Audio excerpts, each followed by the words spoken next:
நண்பர்களே, நான் உங்கள் செந்தில்முத்து. உங்கள் வாழ்க்கையில் நீங்கள் இப்போது ஒரு தோல்வியை சந்திச்சிருக்கலாம். அது ஒரு தேர்வா இருக்கலாம், அல்லது அது ஒரு தொழிலா இருக்கலாம், அல்லது அது ஒரு உறவா இருக்கலாம். பல நேரங்களில் நாம் ஒரு கதவு அடைக்கப்படும்போது அங்கே நின்று அழுது கொண்டிருக்கிறோம். ஆனால் அதே நேரம் நமக்காக 10 கதவுகள் திறந்திருக்கும் என்பதை நாம் கவனிப்பதில்லை. நினைவில் கொள்ளுங்கள், சூரியன் மறைவது இருளை தருவதற்கு அல்ல, நாளை இன்னும் பிரகாசமா உதயிப்பதற்காக. ஒரு விதை மண்ணுக்குள் புதைக்கப்படுவது அழிவதற்கு அல்ல, அது விருட்சமா வளருவதற்கு.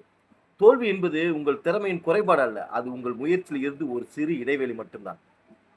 என்னால முடியாது என்று நீங்கள் நினைக்கும் போதுதான் உங்கள் உண்மையிலே தோற்று போகிறீர்கள்.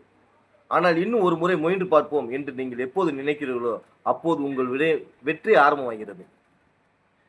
அவமானங்கள் உரமாக்குங்கள், விமர்சனங்களை ஏணியாக்குங்கள். உலகம் உங்களுக்கு முடியாது என்று சொல்லும்போது உங்களை நீங்களே கண்ணாடியில் பார்த்து சொல்லுங்கள், என்னால் முடியும், ஏனெனில் நான் இன்னும் முயற்சி செய்து கொண்டிருக்கிறேன் என்று. வாழ்க்கை உங்களை கீழே தண்ணினாலும் கீழே விழுந்து வேகத்திலே பந்து போல துள்ளி எழுங்கள். சாதிப்போம், சரித்திரம் படைப்போம். வணக்கம்.